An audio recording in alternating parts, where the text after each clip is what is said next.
ஓம் சக்தி ஜோதிடம் நேயர்கள் அனைவர்களுக்கும் அன்பார்ந்த வணக்கங்கள். வணக்கம் சார். வணக்கம் சார். சார், நேயர்கள் என்ன சொல்றீங்கன்னா ஆவலோட எதிர்பார்க்கறாங்க. பல்வேறுபட்ட துறையில இருந்து கருத்துக்களை சொல்றீங்க. இன்னைக்கு என்ன சார் சொல்ல போறீங்க? இன்னைக்கு பதிவு நம்ம நாட்டுல ஓடக்கூடிய கங்கை, புனிதமான கங்கை நதியை பற்றிய பதிவு தான் சார் இந்த பதிவு. நல்ல பதிவு தான் சார், சொல்லுங்க சார். ஒரு தடவை கங்கையில நீராடுறதுக்காக ஒரு மகான் வந்தார். மகான் கங்கையில இறங்கி குளிக்க போறப்ப உன்னை கவனிச்சாரு.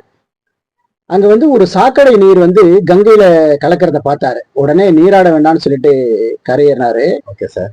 அப்ப கங்காதேவி என்ன பண்றாங்க அப்படின்னு கேட்டாக்கா, ஒரு பெண் உருவில தோன்றி, மகானே நீங்க ஏன் குளிக்காம போறீங்க அப்படின்னு கேட்ட உடனே மகான் சொல்றாரு, இப்படிப்பட்ட புனிதமான நீர்ல ஒரு சாக்கடை நீர் கலக்குது, அதனால நான் குளிக்கிறதுக்கு விரும்பல அப்படின்னு சொல்றாரு. Okay sir. உடனே கங்காதேவி சொல்றாங்க, இதுல எந்த பாவமுமே இல்லையே, மழை நீர் பொழிஞ்சி ஆற்றுல கலந்து கங்கையில கலந்து உடனே அந்த உபரி நீர் கடல்ல போய் கலக்குது.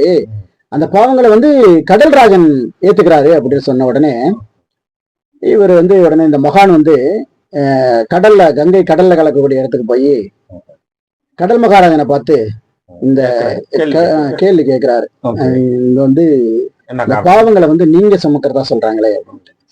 நான் உடனே கடல் மகாராஜன் சொல்றாரு, நான் எந்த பாவத்தையும் நான் வச்சுக்கிறது இல்ல, நான் உடனே நீரை ஆவியாக்கி மேல அனுப்புறேன், வர்ண பகவான்கிட்ட போயிடுது அது அப்படின்னு கடல் மகாராஜன். உடனே இந்த மகான் வர்ண பகவானை பார்த்து கேட்கிறாரு, வர்ண பகவானே இந்த பாவங்கள் எல்லாம் நீங்க சுமக்கிறதா சொல்றாங்களே அப்படின்னு. உடனே வர்ண பகவான் சொல்றாரு, எந்த பாவத்தையும் நான் வச்சுக்கிறது இல்ல, நான் உடனே மழையா பொழிஞ்சி பூமிக்கு அனுப்பிடுறேன், அதனால எந்த பாவத்தையும் நான் வச்சுக்கிறது இல்ல அப்படின்னு சொல்லி வர்ண பகவான் சொன்ன உடனே இந்த மகான் பூமாதேவியை பார்த்து கேட்கிறாரு, பூமாதேவியே இந்த பாவங்களை நீ சுமக்கிறதா சொல்றாங்களே அப்படின்னு சொல்லி கேட்ட உடனே பூமாதேவி சொல்றாங்க, மழை பெய்யறது, மழை பெஞ்சு உடனே அதை நான் வச்சுக்கிறதே இல்லை, உடனே அருவியா நான் மீண்டும் அந்த கங்கை நதியிலேயே கலந்துடுறேனே அப்படின்னு பூமாதேவி சொன்ன உடனே இந்த மகானுக்கு என்ன செய்யறதுன்னு ஒண்ணுமே புரியல, திகச்சு போய் நிக்கிறாரு. உடனே கங்கை சொல்றாங்க, ஐயா நாங்கள் யாரும் எந்த பாவத்தையும் வைத்துக் கொள்வதில்லை, இந்த பாவங்கள் எல்லாம் உங்களை போன்ற மகான்கள் குளிப்பதனால் புனிதமடைந்து விடுகிறது அப்படின்னு சொன்ன உடனே மகானால ஒண்ணுமே சொல்ல முடியல. உடனே அவர் கங்கையில நீராடுறாரு. நீரான உடனே கங்காதேவி ஒரே மகிழ்ச்சி, கங்கை புனிதம் அடைகிறார்.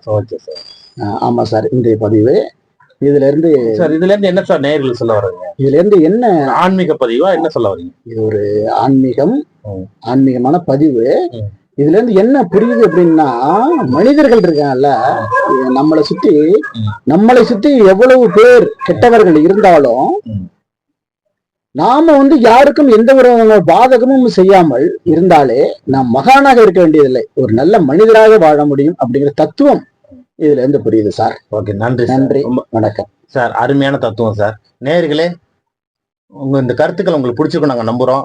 லைக் பண்ணுங்க, ஷேர் பண்ணுங்க. கண்டிப்பா இது சம்பந்தமா ஆன்மீக கருத்துக்களை எங்க கமெண்ட்ல தெரிவிங்க. நன்றி, வணக்கம், வாழ்த்துக்கள். வணக்கம்.